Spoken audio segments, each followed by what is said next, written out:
अस्सलाम वालेकुम, आप देख रहे हैं डॉन न्यूज़। मैं मेज़बान अब्दुल गफ्फार पुराब रिप्ले के एक और एपिसोड के साथ।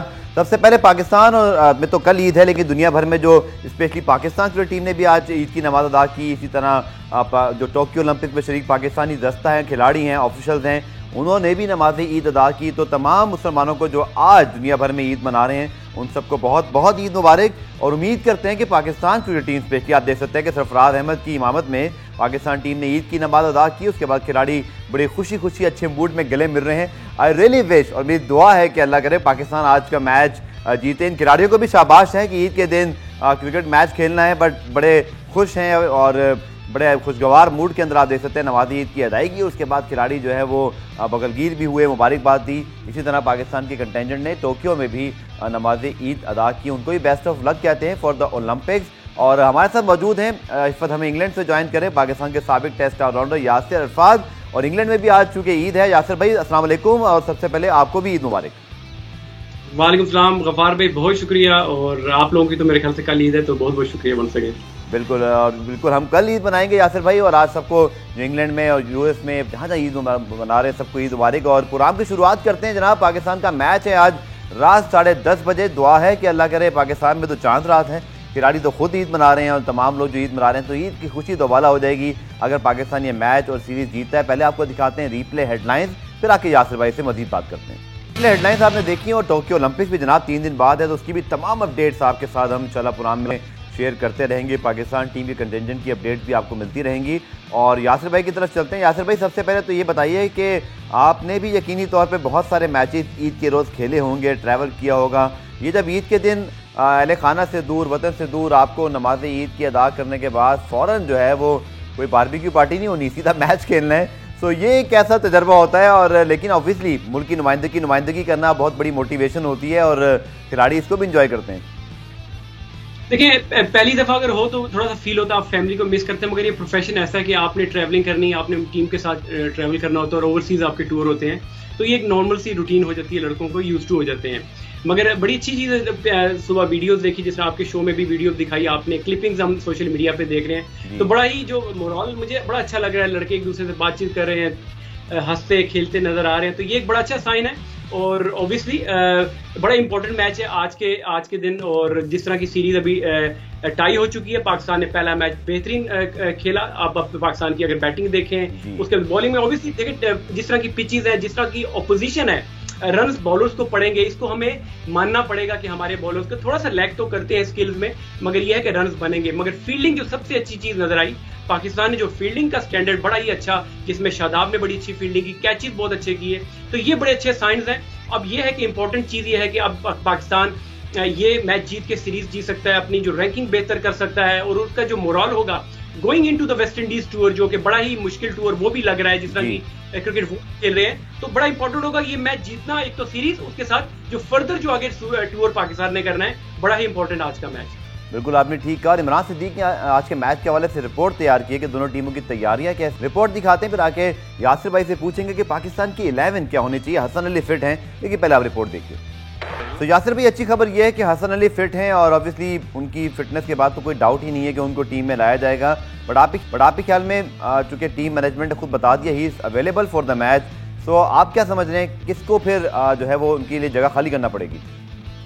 देखिए, बड़ा अच्छा साइन है हसन अली का वापस आना, और जिस तरह की एनर्जी वो टीम में लेके आते हैं, वो बैटिंग, बॉलिंग और फील्डिंग का हो, तो T20 के लिए बिल्कुल सूटेबल क्रिकेटर है हसन अली। और उनके आने से, इंक्लूजन से, पाकिस्तान की टीम जो बॉलिंग स्पेशली होगी वो थोड़ी स्ट्रेंथन होगी। हमने देखा थोड़ा सा हारिस को काफी रन्स पड़ रहे हैं, हसनैन को भी पैचेस में वो अच्छी बॉल करते हैं, फिर एक दो ओवर बुरे करके जिस तरह उनके एनालिसिस थोड़े बुरे हो जाते हैं। विकेट टेकिंग एबिलिटी तो है, मगर वो रन्स भी साथ साथ लीक हो रहे हैं, ये थोड़ा वरिंग साइन है। और उसके अलावा थोड़ी सी अगर हम चेंजिंग कर सकें उसमें, मैं अगर जिस तरह बैटिंग ऑर्डर की अगर आप बात करें, टॉप 2 तो आपके सेटल हैं, परफॉर्म कर रहे हैं। वन डाउन में अगर मैं सजेस्ट थोड़ा सा ये कर सकता हूं यहाँ पे कि जिस तरह की हफीज क्रिकेट खेलते हैं, उनको वो टाइम करते हैं, वो पावर हिटर नहीं है, उनको अगर थोड़ा सा लेट, अगर 8-10 ओवर के बाद जब उनकी अगर बारी आती है, तो मेरा नहीं ख्याल कि जब स्पिनर्स लगे होते हैं उनको टाइम करने में थोड़ा सा प्रॉब्लम हो रहा है, जिसकी वजह से उनकी वो उस तरह की फॉर्म नजर नहीं आ रही। तो ये मैं एक थोड़ा सी सजेशन ये है कि अगर हफीज भाई को अगर वहां पे अगर कोई जल्दी आउट हो जाता है तो नया बॉल जब लगा होता है, पावर प्ले होता है, तो वहां पे उनकी ज्यादा अफादियत हो सकती है, बजाय कि उनको मिडल जब स्पिनर्स बॉलिंग कर रहे होते हैं तो स्ट्रेट अवे उनके लिए जाके शोएब मकसूद को आप 5वें 6वें नंबर पे अच्छा फिनिशर के तौर पे उनको यूटिलाइज किया जा सकता है। उसके अलावा अगर आप जिस तरह की हमने थोड़ी सी गलती की पिच को असेस करने में, ग्राउंड को, क्योंकि यहाँ पे इंग्लैंड में थोड़ा सा समर इस दफा आप लेट आया, आप फॉलो कर रहे हैं कि बारिशें बहुत ज्यादा हुई, मगर अब जो है टेम्परेचर वो 30-32 जा रहा है, जिसकी वजह से ओल्ड ट्रैफर्ड का आपने रिकॉर्ड बताया 2016 में पाकिस्तान यहाँ जीता, पिछले साल बड़ी अच्छी सीरीज पाकिस्तान यहाँ पे खेला, तो पाकिस्तान का रिकॉर्ड यहाँ बड़ा अच्छा है। मगर यहाँ पे अगर जो इस साल के जो T20 ब्लॉस्ट हुआ है उसका जो मैक्सिमम स्कोर देखा गया वो यही 170 to 180, तो अब डिपेंड करता है कि बाउंड्रीज कितनी बड़ी हैं कितनी छोटी हैं। उसके अलावा ये है कि आपको थोड़ा सा असेस अच्छा करना पड़ेगा, स्पिनर की इंक्लूजन, जिस तरह 3 स्पिनर अगर उन्होंने खिलाए, क्योंकि ड्राई और पिच जो है ब्रेक कर रही है, जो मैच चलता है आगे तो बॉल स्पिन करता है, स्लो आता है, जितना आप स्लो बॉल करते हैं उतने चांसेस आपके हैं, आपको हिट कम लगती है और आपके विकेट लेने के चांसेस हैं। तो सिलेक्शन में थोड़ा सा होगा कि अगर आप नवाज या कादिर के साथ जा सकते हैं, अगर ये 2-3 चीजें अगर करें तो पाकिस्तान की बड़ी बैलेंस टीम बन सकती है आज के लिए। बिल्कुल यासिर भाई, और पार्किंसन अच्छी बॉलिंग कर रहे थे, आदिल रशीद और मोइन अली तो काफ़ी अरसे से लिमिटेड ओवर्स में इंग्लैंड के, आई थिंक उनको इतना मतलब क्रेडिट नहीं दिया था, बट बड़े वो छुपे रुस्तम किस्म के दोनों स्पिनर्स हैं, बड़े बड़ी विकेटें निकाल जाते हैं। विराट कोहली, आदिल रशीद के जो है वो अक्सर शिकार बनते रहते हैं। आपका ख्याल, बिल्कुल आप समझते हैं कि पाकिस्तान को थोड़ा सा एनिमेटेड होना चाहिए? देखिए ना, इंग्लैंड ने अपने कप्तान को सीरीज़ में 1-0 डाउन होने के बावजूद नहीं खिलाया, और हम सोचते रहे होते हैं कि यार एक प्लेयर हमारा इधर उधर हो गया तो पता नहीं क्या हो जाएगा। खैर उनकी तो पूरी बी टीम ही हमें हरा चुकी है, लेकिन चलें, ईद का दिन है और हमारे यहाँ चांद रात है तो अच्छी अच्छी पॉजिटिव बातें करने की कोशिश करते हैं। तो आप समझते हैं कि Usman Qadir should have been played, because लोग ये कहते हैं कि आदिल रशीद की तरह वो भी एक जेन्युइन लेग स्पिनर है, वेरिएशन है यासिर भाई। लेकिन अगर मैं आपसे पूछूं किसकी जगह, ये है इंपॉर्टेंट सवाल कि फिर किसकी आप ड्रॉप करके खिला सकते हैं? देखिए, अगर आपने अपने 3 फास्ट बॉलर अगर खिलाने हैं तो उसमें देखिए शाहीन एक तो आपके ऑलरेडी खेल रहे हैं, उसके साथ हसन की इंक्लूजन हो जाएगी, 2 फास्ट बॉलर तो आपके मुकम्मल है। हारिस और हसनैन में से आप एक आधे को अगर आप ड्रॉप करें, उसमें अगर आप स्पिनर अपना बढ़ा लें, नवाज की भी ऑप्शन है कि आप अगर कहते हैं अगर आपकी बैटिंग अगर वीक होती है तो नवाज की भी ऑप्शन है, उसको आप डाल के खिला सकते हैं, क्योंकि राइट हैंडर इंग्लैंड की टीम में प्लेयर मौजूद है, तो उनके लिए अगर left arm finger spinner bowling कर रहा होगा तो वो अक्रॉस द बैट शॉट जो खेलते हैं उसमें चांसेस होते हैं। जब रफ पिच होती है, क्रॉस बैट शॉट जब खेलने बैट्समैन जाता है तो ज्यादा चांस होते हैं आउट करने के, तो वो भी बुरी ऑप्शन नहीं है। और थोड़ा अगर इन दोनों का मुवाजना करें, कादिर में अब उतना कॉन्फिडेंस नहीं होगा उस्मान में, क्योंकि जितना नवाज, क्योंकि नवाज ने ज्यादा क्रिकेट खेली हुई है। बड़े मैच को देखते हुए, सीरीज डिसाइडर को देखते हुए मैं तो नवाज को सजेस्ट करूंगा, जिनका थोड़ा एक्सपीरियंस भी है और फिर आपके साथ इसके साथ आपकी बैटिंग भी, क्योंकि इंग्लैंड की कामयाबी की वजह यह है कि वो देखें उनके अगर 2 भी आउट हो जाए, 3 भी आउट हो जाए, मगर वो स्ट्राइक रेट जो है वो उसको नीचे नहीं आने देते। वो इसी वजह से कि जब वो आपकी बैटिंग लंबी होती है तो आपको वरी नहीं होती, आपकी 2-3 विकेटें गिर जाती हैं। हमें भी यही करना पड़ेगा, बैटिंग को लंबा करके, और जो आपके बैटिंग करने जाएं तो वो जिस तरह के पाकिस्तान ने 150 एवरी बैट्समैन, हर प्लेयर ने पहले मैच में जो हमने खेला, हर प्लेयर का जो स्ट्राइक रेट था वो 150 प्लस था। तो T20 क्रिकेट ऐसी ही खेली जाती है, जब आप सेल्फिश या अपने लिए खेलते हैं, जब आप बॉक डाउन कर जाते हैं तब जाके प्रॉब्लम होती है। 2-3 ओवर अगर आप स्लो खेलते हैं तो आप वो फिर विनिंग्स, वो जो आपका एक जो रिदम बना होता है वो टूट जाता है। आपने बिल्कुल सही कहा कि पहले मैच में तकरीबन जितने बैट्समैनों की बैटिंग आई सबने 150 प्लस किया, लेकिन वहाँ अगेन यासिर भाई, जहाँ रिजवान और बाबर की ओपनिंग पेयर पाकिस्तान को लंबा स्टार्ट देते हैं तो हमने देखा कि पूरी टीम साथ चल रही होती है, बट द मोमेंट अगर पावर प्ले में दोनों में से कोई एक आउट हो जाए या उसके आसपास हमारी दूसरी विकेट गिर जाए, जिस तरह के दूसरे मैच में हुआ, तो आपको लगता है कि यासिर भाई के बिल्कुल मिडल ऑर्डर फिर हमारी ऐसा लगता है कि एग्जिस्ट ही नहीं करती, ना तो कोई लंबा खेलता है ना वो कोई कॉन्फिडेंट दिखाई दे रहा होता है। रिजवान बाबर पे हम ओवर रिलायबल नहीं हो गए कि उनके ऊपर डिपेंडेंट हो गए हैं बहुत ज़्यादा? देखिए, मैं वही बात मैंने की कि जो हफीज की मैंने बात इसीलिए की कि आप अपने जो बेस्ट प्लेयर होते हैं उनको मैक्सिमम ओवर्स T20 में देते हैं, तो उनको मैं 1 डाउन भेजने का मकसद ही यही है कि उनको आपको अगर आपका एक प्लेयर ऊपर का आउट होता है तो आपका एक ऐसा प्रीमियर बैट्समैन आना चाहिए जिसको ज्यादा ओवर मिले। शोएब मकसूद है कि वो खुद कम बैक कर रहे हैं 4-5 साल बाद, तो उन पे प्रेशर है, तो ठीक है 1-2 शॉटें उनकी लगती है, मगर वो कंसिस्टेंट वो भी नहीं है। उनको अगर नीचे ले जाया जाए 5वें 6वें पर फिनिशर के तौर पर, और हफीज को मैक्सिमम ओवर आपको देने चाहिए, कि आपके ने अगर बड़ा, क्योंकि अगर आपको लास्ट ईयर याद हो, ऑल्दो एक साल बहुत होता है, बीच में बड़ी क्रिकेट है हुई है, बीच में फॉर्म भी डिप थोड़ी सी आई है हफीज की, मगर अगर आपका प्रीमियर बैट्समैन अगर ज्यादा ओवर खेले, इनकी जो फॉर्म की इशू भी यही आया है कि आपके जो टॉप के 2 बैट्समैन है वो ज्यादा ओवर खेल जाते हैं, हफीज की बारी बहुत कम आती है, जिसकी वजह से उनको जाते साथ ही मारना पड़ता है। तो हफीज अगर 1 डाउन पे उनको खिलाया जाए, उनको मैक्सिमम ओवर्स दिए जाएं, फिर आप पे जो मिडिल ऑर्डर पे इतना प्रेशर नहीं होता। जब मिडिल ऑर्डर पे जब बारी आती है तो फिर जब 5-6 ओवर हो तो वो जाते साथ अटैक कर सकते हैं, जिसमें आजम खान है, शोएब मकसूद है या बाकी जो प्लेयर हैं वो स्ट्रेट अवे। अदरवाइज हफीज को अगर आप लेट भेजते हैं तो आप अपना जो प्रीमियम बैट्समैन है वो उसको आप प्रॉपर तरीके से यूटिलाइज नहीं करते, जिसकी वजह से हमें मिडिल ऑर्डर में प्रॉब्लम आता है। अच्छा, आपने बात की इंग्लैंड की अप्रोच की, और हम अगर बहुत सारे लोग ये भी बात करते हैं, शर्जील खान ऑब्वियसली जब अपने पीक पर हों या जिस तरह की उनका पोटेंशियल है, he can be a very destructive batsman, match winner हो सकते हैं, बट आपको लगता है कि हम आउट ऑफ बॉक्स सोच के कहीं उनको कहीं हम खिलाना चाहें, या आप समझते नहीं अभी इसकी जरूरत नहीं है? नहीं, मेरा नहीं ख्याल, क्योंकि उनकी ना तो फॉर्म है और ना ही उतनी फिटनेस है कि आप, या तो हो कि आपने डोमेस्टिक पीएसएल में भी कोई परफॉर्मेंसेस दी हो, बैक टू बैक कोई 70-80 कोई मैचेस जिताए हो। देखिए, एक इनिंग की वजह से वो जो उन्होंने 100 किया, अगर उसको डिटेल में अगर उस इनिंग को अगर आप देखें तो कई कैचेस छूटे, कई चीजें हुई थी। अब एक 100 पे आप किसी लड़के को पाकिस्तान टीम ले आए, उसके बावजूद 2 मैचेस साउथ अफ्रीका में खेले, तो वो अभी भी टच में इंटरनेशनल लेवल के लिए अभी वो रेडी नहीं है, उनको नहीं खिलाना चाहिए। ये इंपॉर्टेंट मैच है, तो जिस बैटिंग लाइनअप से जा रहे हैं, बस थोड़ा सा शफलिंग आप बैटिंग ऑर्डर में कर सकते हैं, ऊपर नीचे करके अपने जो मेन प्लेयर्स को यूटिलाइज बेहतर तरीके से करके एक अच्छा टारगेट आप बना सकते हैं। आज के मैच के हवाले से यासिर भाई एक और चीज़ बड़ी इंपॉर्टेंट है, वो है टॉस, क्योंकि हमने पहले मैच में भी टॉस जीता, तो हमने जब 232 किए तो उसके बाद हमें भी यकीन हो गया था कि हमारी बॉलिंग कम से कम 232 तो बचा ही लेगी। हालांकि लियाम लिविंगस्टन ने अच्छा खासा हमें जो है वो डरा दिया था, लेकिन बहरहाल जैसे वो आउट हुए तो मैच हमारी गिरफ्त में आया। टॉस कितना इंपॉर्टेंट होगा यासिर भाई, क्योंकि रन चेजिंग में हमारी टीम साउथ अफ्रीका में तो अच्छा करके आई, बट यूजुअली हम थोड़ा सा स्ट्रगल करते हैं। टॉस कितना इंपॉर्टेंट है सर आज के मैच में?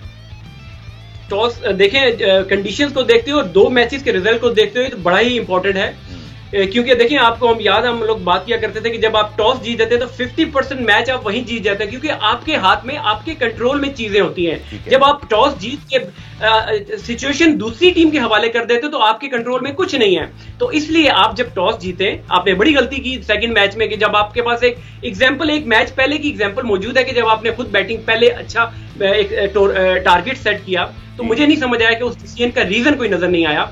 अब ये है कि मेरे ख्याल से थोड़ा सा रियलाइज करेंगी और अपनी जो स्ट्रेटेजी है, जो प्लानिंग है, थोड़ी बेहतर पाकिस्तान टीम की मैनेजमेंट करेगी, और यही फाइनल पॉइंट्स होते हैं किसी भी टीम की जीत और हार में, और किसी टीम का अच्छा होना और बुरे होने में। ये फाइनल होते हैं कि आप टॉस जीते हैं, टीम सिलेक्शन, पिच को एसेस करना, कंडीशन को एसेस करना। तो आई एम श्योर कि पाकिस्तान टीम ने सीखा होगा पिछले मैच से जो डिसीजन उन्होंने किए। चलिए, उम्मीद करते हैं कि हमने पहले मैच से तो नहीं सीखा था, बट दूसरे मैच से कहते हैं ना, आपको हार ज्यादा सिखाती है। लेकिन यासिर, आपने बहुत क्रिकेट खेली है इंग्लैंड में, मैनचेस्टर पे भी आप बहुत ज़्यादा खेले हैं, कुछ बताइएगा कि हालिया अरसे में इस विकेट की जो एक बिहेवियर है और दोनों टीमों की अगर आप बॉलिंग बैटिंग की स्ट्रेंथ को देखते हैं, तो मैनचेस्टर की विकेट के हवाले से बताइएगा कि इसकी कंडीशंस कितनी इंपॉर्टेंट होगी मैच में, और पाकिस्तान का गेम प्लान क्या होना चाहिए? देखिए, मैंने पहले भी बात की कि आज इस दफा जो समर है इंग्लैंड में थोड़ा लेट आया, अब पिचेस बहुत ड्राई मिल रही हैं, बहुत ही टर्न मिल रहा है, और देखिए यही असेस करना होता है कि आपके इंग्लैंड एक 3 स्पिनर से चले गए और वो सक्सेसफुल भी, वो मॉडल जो था, वो उनका जो स्ट्रेटेजी थी वो सक्सेसफुल हुई। पाकिस्तान को रियलाइज करना पड़ेगा कि वो भी इस तरह की सिलेक्शन करे। अच्छा, ओल्ड ट्रैफर्ड की आप बात करते हैं, लैंकाशायर काउंटी है वहां पे, आप इस इंग्लैंड की टीम में लिविंगस्टन जो है वो लैंकाशायर के लिए खेलते हैं, उसके बाद जॉस बटलर लंकेशर के लिए खेलते हैं, साकिब महमूद खेलते हैं, और एक और पार्किंसन लेग स्पिनर। अब 4 प्लेयर हैं। यासिर भाई, आपकी बातों से तो मुझे डर लग रहा है, चारों ही फॉर्म में और फिर अपने होम ग्राउंड पे खेल रहे हैं, तो पाकिस्तान को तो वाकई मतलब ये ठीक ठाक एडवांटेज है इंग्लैंड के लिए, उनके इनफॉर्म प्लेयर सब ये। बिल्कुल, देखिए ये प्लेयर, उसके बाद दूसरा ये कि मगर पाकिस्तान का रिकॉर्ड जो है वहां पे बड़ा अच्छा है। मैंने जिस तरह पहले बात की, जो पाकिस्तान ने पिछले साल सीरीज खेली थी, बड़ी ही अच्छी सीरीज खेली थी, तो बिल्कुल इंग्लैंड को सपोर्ट करेगा, कंडीशन है, सब चीजें। मगर पाकिस्तान की जिस तरह बैटिंग चल रही है, थोड़ी सी ट्यूनिंग वाली बात है, बैटिंग ऑर्डर अच्छा करें, टीम सिलेक्शन अच्छा करें, एंगल्स जो ग्राउंड के, जो पिच, जो ग्राउंड के एंगल्स होते हैं उनको अच्छे तरीके से एसेस करें कि कहां पे शॉर्टर बाउंड्री है, कहां पे हमने अटैक करना है, और जहां बिगर बाउंड्री है अब हवा में शॉटे मार के बाउंड्री पे आउट हो जाए। इस तरह की चीजें I am sure team meeting में डिस्कस करते होंगे, एंगल, पिच, एसेस और सिलेक्शन पॉलिसी, अपोजिशन को देखते हुए जिस तरह वो स्लो बॉल कर रहे हैं, उनके स्लो बॉल सक्सेसफुल हो रहे हैं, तो आई एम श्योर कि उस पर इन्होंने काम किया होगा। तो ये छोटी छोटी चीजें होती हैं तो किसी टीम को भी अच्छा और बुरा बनाती हैं। अच्छा यासिर भाई, रिजवान बाबर ऑब्वियसली बड़े कंसिस्टेंट परफॉर्म कर रहे हैं, बहुत सारे नाकदीन भी थे जो समझते थे कि शायद उन्हें ओपनर नहीं होना चाहिए, स्पेशली रिजवान को, या बाबर भी नंबर 3 पे कहते हैं, लेकिन इतनी अच्छी परफॉर्मेंसेज हैं, लेकिन उसके बावजूद ये आवाज़ें आती रहती हैं, फैंस की बात करें या थोड़े से हमारे पंडित्स भी जो है कि शायद फ़खर का ही वो इस्तेमाल नहीं हो पा रहा इस 11 के अंदर जो उनका एक आइडियल नंबर होना चाहिए। आपको लगता है कि फ़खर कभी नंबर 3 पे कभी नंबर 5 पे हमेशा बतौर ओपनर ही वो कामयाब रहे हैं? गो के उनका साउथ अफ्रीका टूर बड़ा अच्छा गया, वहाँ उनको नंबर 3 पे भी खिलाया गया। फ़खर ज़मान की यूटिलाइजेशन के हवाले से आपकी क्या राय है? बिल्कुल, देखिए जो आपने बात की ना कि लोग क्रिटिसाइज करते हैं या नुक्ताचीनी थोड़ी करते हैं, देखिए मेरा खुद भी यही था, मेरा पॉइंट ऑफ व्यू भी यही था कि रिजवान को जिस तरह की वो क्रिकेट खेलते हैं वो भी काफी मैक्सिमम ओवर्स खेल जाते हैं जिसमें मिडिल ऑर्डर में जाके बाद में प्रेशर लड़कों पे पड़ता है, तो वो थोड़ा सा, मगर रिजवान ने प्रूव किया अभी अगर इस इनिंग में वो आज वो अगर 50 या 60 रन करते हैं तो उनके 1000 रन T20 इंटरनेशनल में हो जाएंगे। जिस तरीके से वो इस साल खेले, उनका जो स्ट्राइक रेट 140 का स्ट्राइक रेट से वो खेल रहे हैं और उसके अलावा जो परफॉर्मेंसेस दे रहे हैं, मैचेस जिता रहे हैं, तो उन्होंने काफी लोगों को गलत साबित किया, इवन मुझे भी। मगर जब मैं देखता हूँ जो कॉम्बिनेशन आपका जो ये बैटिंग ऑर्डर की आप बात कर रहे हैं, तो बिल्कुल ये थोड़ा सा एक अभी भी मेरे जहन में यह है कि अगर आप वर्ल्ड कप दूसरी टीमों को देखते हैं जिस तरह वो खेलते हैं कि वो 6 ओवर जो पावर प्ले को यूज करते हैं, अभी भी मैं देखता हूं कि हमारे प्लेयर उस तरह इस्तेमाल नहीं कर रहे जिस तरह बाकी दुनिया के, उनका एक आउट होता है या दूसरा आउट होता है, वो उसी स्ट्राइक रेट से चलते हैं। तो अब देखिए अब ये कैसे जैसे भी पुराना में एक ब्रेक शामिल करते हैं, न्यूज़ ब्रेक है, न्यूज़ ब्रेक से जवाब फिर जरूर बात करेंगे क्योंकि पाकिस्तान के लिए ये सीरीज और आज का मैच तो इंपॉर्टेंट है, बट वेस्ट इंडीज भी जाना है और वर्ल्ड कप से पहले क्या हम कह सकते हैं कि हम एक कम्बिनेशन जो है वो तश्कील देने में कामयाब रहे हैं? ये एक बड़ा सवाल है, क्योंकि जीत मिल भी जाए लेकिन वो मिडल ऑर्डर है हमारा बड़ा क्वेश्चनेबल है। मिलते हैं शॉर्ट ब्रेक के बाद।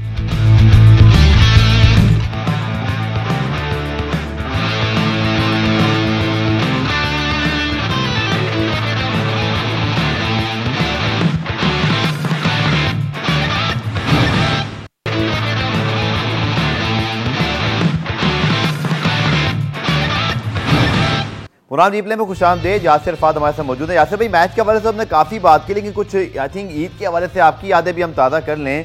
तो कुछ याद आ रहा हो आपको मैचेस के हवाले से? इंग्लैंड में, पाकिस्तान में फर्स्ट क्लास बहुत खेली, कोई ख़ास चीज़ जो आपको ईद की याद आ रही हो? और स्पेशली जब ऐसे आपको ड्रेसिंग रूम में या टीम के साथ ईद मनानी पड़ जाए तो किसका क्या रोल होता है? वो ईद वाला माहौल कौन क्रिएट करता है? खाना वाना तो मिल ही जाता है खाने, या बनवाया जाता है?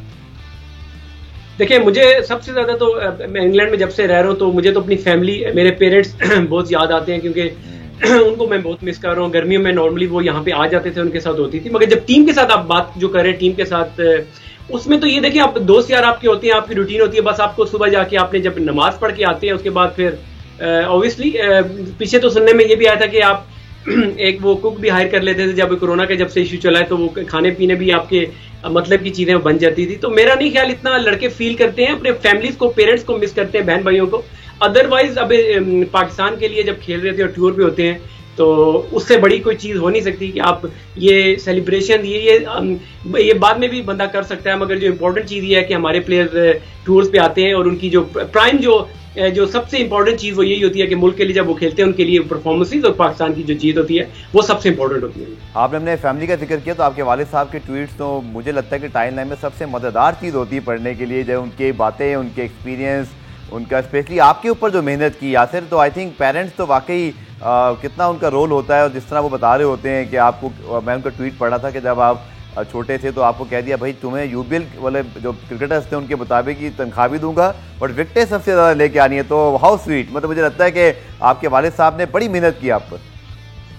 जी बिल्कुल, वो बल्कि उसमें सबसे बड़ा मैसेज भी यही था बाकी लोगों के लिए, बाकी पेरेंट्स के लिए, कि वो अपने बच्चों को बजाय शॉर्टकट्स के, सिफारशी कल्चर की तरफ जाने के बजाय आप अपने बच्चों पे मेहनत करें, उनको टाइम दें और उनसे हार्ड वर्क करवाएं। बाकी किस्मत नसीब अल्लाह की तरफ से ये चीजें आती हैं, टैलेंट आप में हो, आप मेहनत करें और अल्लाह पे छोड़ दें तो ये चीजें आपको एक नहीं तो दूसरे तरीके से आपको रिवॉर्ड मिलता है। तो मेरी जो लाइफ स्टोरी है और जो मेरे वालिद साहब ने जो मेरे पे मेहनत की है, ये एक प्राइम एग्जांपल है पेरेंट्स के लिए और क्रिकेटर्स के लिए, आने वाले क्रिकेटर्स के लिए, क्योंकि अभी भी मेरे साथ बहुत से लोग मेरे से राब्ता प्लेयर्स पाकिस्तान से कर रहे होते हैं। तो मैं उनको यही है जो मैंने चीज सीखी सीखी अपने वालिद साहब से। मैं उनको यही कहता हूं कि आप अपनी मेहनत, अपनी जहां पे भी आपको मौका मिले आप अपना 100% परफॉर्म करें, बाकी अल्लाह पे छोड़ दे, बजाय कि किसी को कहेंगे इसको मुझे फोन कर दो, वो कर दो। आजकल ये थोड़ा सा कल्चर बना हुआ है, लोग शॉर्टकट को ढूंढते हैं, परफॉर्मेंसेस पे, अपनी फिटनेस पे ध्यान नहीं देते। तो उनकी जो कहने का मकसद ये होता है, वो एक मैसेज देना चाहते हैं जो क्रिकेटर्स को और उनके पेरेंट्स को, कि आने वाली नस्लों को ये एक मैसेज है उनके लिए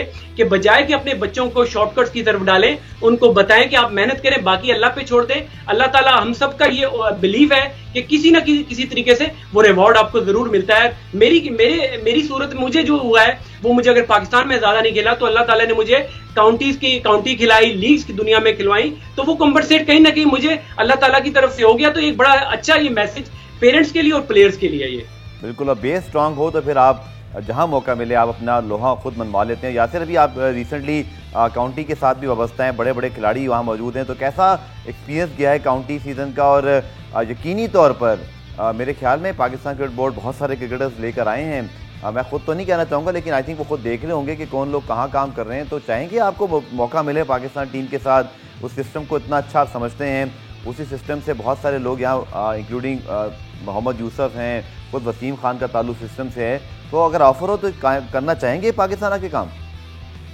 देखिए, सबसे पहले तो ये आपने जो बात की ना, मैं ससेक्स के लिए हमारे बल्कि कप्तान प्राइम मिनिस्टर इस काउंटी के लिए 10-11 साल खुद खेले, मैं उस काउंटी में खुद 4 साल खेला और मैं उस काउंटी में कोचिंग कर रहा हूं। तो आप प्लेयर्स की बात करें तो मैं आपको जो नाम गिनाऊंगा आप खुद हैरान हो जाएंगे कि इस टीम में जिस तरह के क्रिस जॉर्डन इस टीम में खेलते हैं, अभी कल परसों मैच हुआ, जोफ्रा आर्चर का कमबैक हुआ, वो इस टीम में खेल रहे हैं। राशिद खान एज ओवरसीज खेल रहे हैं, डेविड वीजा जो लाहौर कलंदर के प्लेयर हैं, ट्रेविस हेड जो ऑस्ट्रेलिया के लिए खेलते हैं, टमाई मिल्स हैं, फिल सॉल्ट हैं, और एक से एक अच्छा प्लेयर इस टीम में खेल रहा है। और ये हमारे साथ, मैं इनके साथ कोचिंग कर रहा हूँ, इनके साथ काम कर रहा हूँ, मेरे लिए बड़ा ही अच्छा एक्सपीरियंस है। तो अभी हमारी टीम बल्कि T20 ब्लास्ट के क्वार्टर फाइनल्स के लिए भी क्वालिफाई कर लिए, तो बड़ा अच्छा, ये मेरे लिए भी अच्छा एक्सपीरियंस है, मुझे भी सीखने को मिल रहा है। तो जहां तक बात रही ये काम करने की, तो मैं कई दफा ये प्रोग्रामों में कह चुका हूं कि मैंने अपनी विलिंगनेस लास्ट ईयर जब ये नया सेटअप आ रहा था मैंने शो की थी, मगर मुझे कोई रिस्पॉन्स नहीं मिला। तो मैं अपनी विलिंगनेस तो मैंने शो की थी, मगर अब वो समझते हैं कि मैं इस काबिल नहीं हूं। तो ठीक है, जो जिन लोगों को वो समझते हैं कि वो बेहतर है, वो काम कर सकते हैं, उन लोगों को उन्होंने हायर कर लिया। मैंने अपनी विलिंगनेस अपने तौर पे शो की थी, अब मेरा इंटरेस्ट थोड़ा सा कम है वहां पे। ठीक है, पुराने ब्रेक शामिल करते हैं, ब्रेक से जब वापस आएंगे यासिर भाई तो कुछ मैच की बात करेंगे आज कि पाकिस्तान टीम को कौन सी फाइन ट्यूनिंग करनी है। दूसरा, अगर हम एक और अप्रोच देखें पाकिस्तान की, तो थोड़ा सा एग्रेशन पहले मैच में तो अच्छा था, बट उसके बाद बैटिंग में एग्रेशन मिड ऑर्डर में थोड़ा कम हो जाता है। उसके हवाले से यासिर से पूछेंगे मॉडर्न डे टेक्निक और जो अप्रोच है वो क्या कहती है। मिलते हैं शॉर्ट ब्रेक के बाद।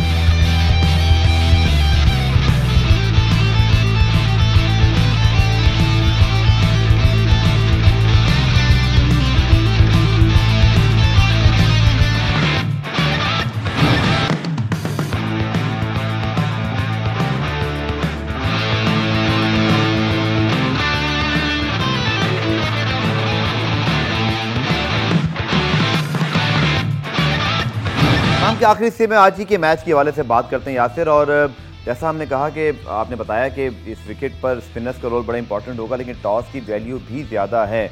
क्या स्कोर आप एक्सपेक्ट कर रहे हैं, चूँकि अब तो 232 बन चुके, फिर उसके बाद 200 प्लस हुए दूसरे मैच में भी हम ऑब्वियसली इतना अच्छा परफॉर्म नहीं कर सके, लेकिन इस मैच में आपके ख्याल में टॉस जीत कर पहले बैटिंग आ जाए या अगर हमें चेस करना, दोनों सूरतों में क्या डिफरेंस देखते हैं अप्रोच का?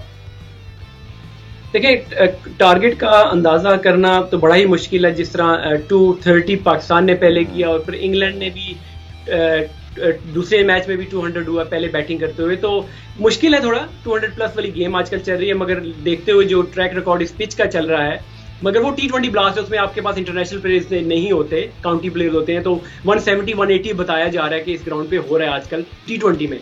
मगर जो क्वालिटी ऑफ प्लेयर्स है पाकिस्तान के पास और इंग्लैंड के जो एक्सप्लोसिव और जिस तरह पावर हिटिंग ये लोग करते हैं, तो 200 प्लस ही अगेन होगा। इंपॉर्टेंट चीज ये होगी कि जो टीम टॉस इस दफा जीतेगी, मुझे लगता है वो दोबारा गलती नहीं करेगी, वो पहले बैटिंग करने ही जाएगी और बाद में फिर अपनी जो स्ट्रेंथ होगी, जिस तरह स्पिनर्स जिस तरह खिलाए इंग्लैंड ने खिलाए, पाकिस्तान भी आई एम श्योर 2 या 3 स्पिनर के साथ जाएगा और बाद में फिर उस अपने स्पिनर्स को यूटिलाइज करेगा। अच्छा यासिर, हमने एक और चीज़ देखी कि मोहम्मद हफीज, हालांकि उनका बॉलिंग एक्शन क्लियर है, बट उनसे हम बॉलिंग नहीं करवा रहे। गो के इंग्लैंड ने जो है वो अपने जो ऑप्शन हैं उनको इस्तेमाल किया है स्पिन के अंदर। मोहम्मद हफीज़ की बॉलिंग ना करवाने पर आपकी क्या राय है? जी ये एक बहुत बड़ा मुअम्मा है कि जो आज तक पता नहीं चल सका। मेरी एक दो दफा हफीज से बात हुई उनसे मेरी, और उन्होंने भी ये मुझे कहा, मैंने पूछा, मुझे भी ये जिस तरह आपने मेरे से बात की, मुझे भी ये एक कंसर्न है कि एक हफीज आपके पास पूरा 4 ओवर वाला बॉलर मौजूद है, तो आप उसको यूटिलाइज क्यों नहीं करते? आप बाकी लोगों से बॉलिंग करवा सकते हैं, तो एक हफीज से क्यों नहीं करा सकते? तो उन्होंने भी मुझे यही कहा कि मैं तो अवेलेबल हूं, मेरा एक्शन भी ठीक है, कि वो कहते मुझे खुद भी नहीं पता कि मुझे क्यों नहीं बॉलिंग कराई जाती। तो ये एक बड़ा ही एक मुअम्मा है जो कि आज तक हमें नहीं पता चला। आपके शो में अगर पाकिस्तान के मैनेजमेंट से या क्रिकेट बोर्ड से कोई बंदा आता है, आप उनसे पूछेंगे क्या वजह है कि बिल्कुल मुझे नहीं पता बतौर जर्नलिस्ट, आपको बतौर क्रिकेटर, और फिर मोहम्मद हफीज को खुद नहीं पता, तो वाकई लगता है कि मिसबाहुल हक या बाबर आजम से पूछना ही पड़ेगा। लेकिन चलिए आखिर में सर थोड़ा सा हमारा जो मिडल ऑर्डर है, लोअर मिडल ऑर्डर, जहाँ प्रॉब्लम बहुत ज़्यादा है, इफ्तिखार आए वो चले गए, खुशदिल आए वो भी चले गए, आसिफ अली की परफॉर्मेंस भी आपके सामने है, अब आजम खान गो कि उन पर तनकीद बहुत ज़्यादा हुई, दूसरे मैच में कुछ वो शायद विकेट पर रुक के खेल सकते थे, बट आप समझते हैं कि इसके बावजूद आज के मैच में उनको चांस मिलना चाहिए, उनको बैक करना चाहिए, सिलेक्ट हो गए हैं ना, तो अब हमारी क्या अप्रोच होनी चाहिए बतौर फैन, बतौर एक्स क्रिकेटर? बहुत ज़्यादा तनकीद हो रही है, आप खुद ट्विटर पर मौजूद हैं, देख रहे होते हैं। देखिए मिडिल ऑर्डर का जो मसला है, इवन कोई भी मसला आप ओपनिंग का कर लें या बॉलिंग का कर लें, ये मसले हल तभी होते हैं। T20 में हमें रियलाइज करना पड़ेगा कि आप हर रोज हर मैच में परफॉर्मेंस उस तरह नहीं दे सकते। हमारे मुल्क में थोड़ा सा मसला ये है कि हम लोग ओवर क्रिटिसाइज अपने लड़कों को कर देते हैं ऑन द एक्सपेंस ऑफ 1 और 2 बैड परफॉर्मेंसेस। आप देखें इंडिया की टीम, इवन इंग्लैंड की टीम देख लें आप, ये वो प्लेयर खेल रहे हैं 3-4 प्लेयरों को निकाल के जो पिछले 8-10 साल से इंटरनेशनल क्रिकेट खेल रहे हैं, जिस तरह मॉर्गन देख लें, मिलान भी इवन अभी लगते नए हैं मगर वो 10-12 साल से वो अकाउंट खेल रहे हैं। तो दुनिया में जो सक्सेसफुल, इवन एक और एग्जांपल आप अगर वेस्ट इंडीज की अभी देख लें, उनके जब बड़े प्लेयर आते हैं जिसमें क्रिस गेल, पोलार्ड, ब्रावो ये आते हैं, तब उनकी टीम जाके एक विनिंग टीम बनती है। तो हम लोग अपने एक दो परफॉर्मेंसेस पे लड़कों को क्रिटिसाइज करना शुरू कर देते हैं। हमें कंटिन्यूटी उनको बैक करना चाहिए। मिडिल ऑर्डर का मसला ये हल होगा कि हम अपने लड़कों को 1-2 परफॉर्मेंसेस पे ड्रॉप ना, बल्कि उनको सपोर्ट और बैक करें और उनको आगे खिलाते रहे। क्विक प्रेडिक्शन इन 10 सेकंड, आज के मैच कौन जीत रहा है सर? मेरे पास वो क्रिस्टल बॉल होता तो मैं उसमें आप करके आपको बता देता, मगर देखिए क्रिकेट दोनों टीमें अच्छी खेल रही हैं। जो सबसे अच्छी चीज मुझे लगी, पाकिस्तान की जो फील्डिंग है, वो दोबारा बेहतरीन फील्डिंग कर रहे हैं। शादाब खान की फील्डिंग, कैचिंग अगर आप देख ले, तो अगर इसी तरह खेलते रहे तो यू नेवर नो, पाकिस्तान ये सीरीज जीत सकता है। चलें जी, आपने बोल दिया, बस आपने क्रिस्टल की जरूरत बिल्कुल नहीं है, जो आपका जो एक्सपीरियंस है वो उससे ज्यादा बढ़ गया। जासिर बहुत बहुत शुक्रिया अगेन आपको, आपकी फैमिली को ईद मुबारक। उम्मीद करते हैं कि पाकिस्तान टीम वहाँ चुकी ईद है और आज हमारी चांद रात, तो अच्छी परफॉर्मेंस दे, ईद का तोहफा जो है वो कौम को मिले। और आप डीपली आज देखने का शुक्रिया, कल दोबारा से मुलाकात होगी, तब तक के लिए अल्लाह हाफिज़।